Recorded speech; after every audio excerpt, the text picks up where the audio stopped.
আসসালামু আলাইকুম। আনাউল ওয়াজু official YouTube চ্যানেলে আপনাদের স্বাগতম। এখন আপনারা শুনতে পারবেন কিয়ামতের 10টি বড় আলামত আবু তোহা আদনানের মুখ থেকে। ভিডিওটি শুরু করার আগে লাইক ও সাবস্ক্রাইব করে পাশে বেল আইকনটি অল করে দিন প্রতিদিন নতুন নতুন ভিডিও পাওয়ার জন্য। বেশি কথা না বলে ভিডিওটি শুরু করা যাক।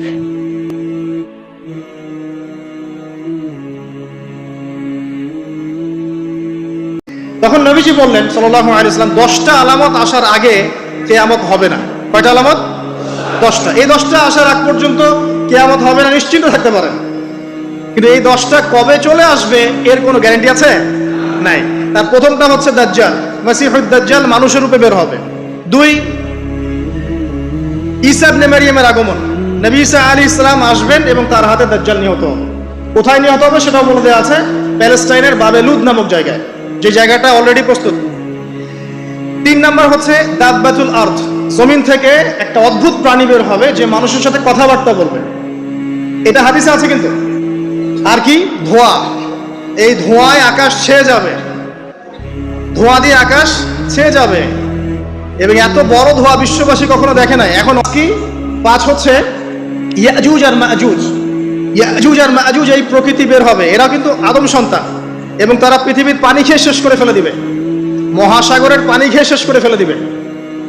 তারপর এই যে 6, 7, 8 এই 3টা হচ্ছে 3টা বড় বড় ভূমিকম্প, যেটা বলতে গিয়ে আমি যে আসা এই 3টা ভূমিকম্প এখনো আসা বাকি আছে।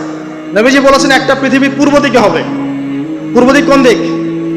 এই যে Indonesia, Malaysia, Bangladesh, Pakistan, Myanmar, আপনার শ্রীলঙ্কা, এই পুরো কন্টিনেন্ট পূর্ব দিক, পৃথিবীর পূর্ব দিক। কোন কান্ট্রি এটা তো বলা হয় না, পূর্ব দিক বলা হয়েছে।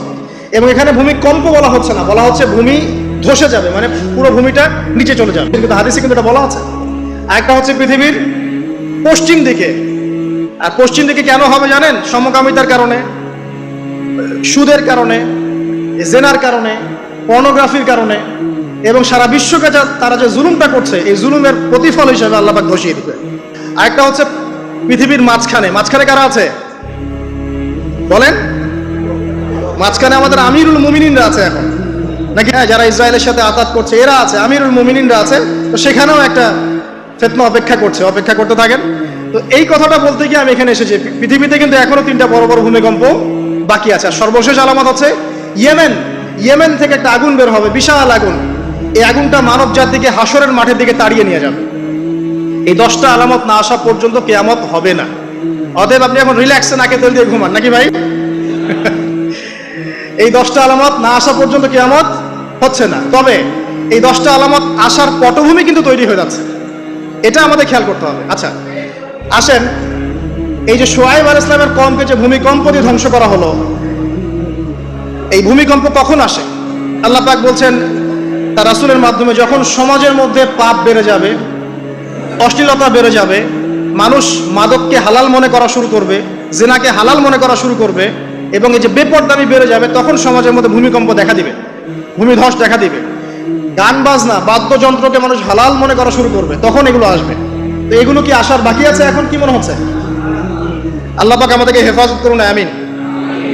বাঁচার উপায় কি? ওই যে বললাম, রব্বানা বলেন, আতিনা মিন লাদুনকা রাহমা ওয়া হাইয়্ লানা মিন আমরিনা রাশাদা।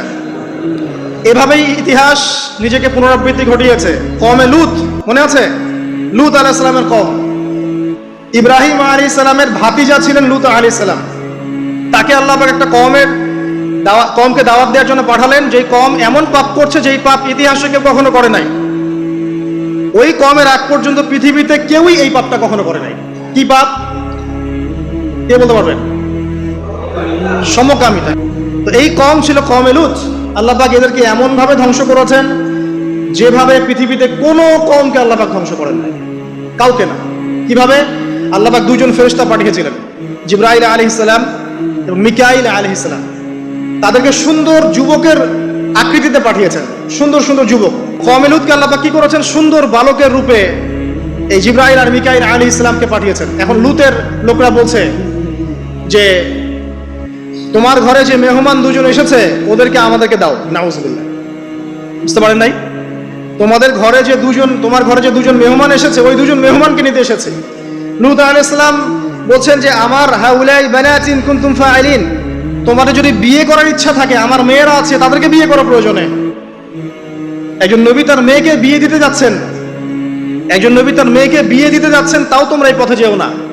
তখন এই কওমে লূতের লোকরা বলছে, তুমি খুব ভালো করে জানো হে লূত আমরা কি জন্য এসেছি। তখন তিনি বলছেন, আলাইসা মিনকুম রাজুলুন রশিদ, তোমাদের মধ্যে কি একজনও ভালো মানুষ নাই? এরপরে আল্লাহর আযাব আসলো। লূত আলাইহিস সালাম এবং তার স্ত্রী চলে যাচ্ছেন। তার স্ত্রী কিন্তু আবার ঈমানদার ছিলেন না, সে পিছনে ফিরে বারবার দেখছে। নূহ আলাইহিস সালামের স্ত্রী যেমন ঈমানদার ছিলেন না, লূত আলাইহিস সালামের স্ত্রীও তেমনি ঈমানদার ছিলেন না। নবীর স্ত্রী হওয়া সত্ত্বেও তারা কিন্তু জাহান্নামে যাবে, নাউযুবিল্লাহ। কওমে লূতকে এভাবে ফেরেশতার পাখা দিয়ে ওই পুরো জায়গাটাকে উঠিয়ে নিয়ে মাটিতে আবার ধসিয়ে দেওয়া হয়েছে। এই জায়গাটা এখন নিদর্শন হয়ে আছে। জর্ডানের পাশে দেখবেন ওই যে ডেড সি, একটা মৃত সাগর আছে না, ওইটা ছিল সেই জায়গা। এখানে সাদুম গোত্র থাকতো, সাদুম, এই কওমের নাম ছিল সাদুম। ভিডিওটি কেমন লাগলো কমেন্ট করে জানাবেন। ভিডিওটি ভালো লাগলে লাইক করবেন আর সাবস্ক্রাইব করে আমাদের পাশে থাকুন।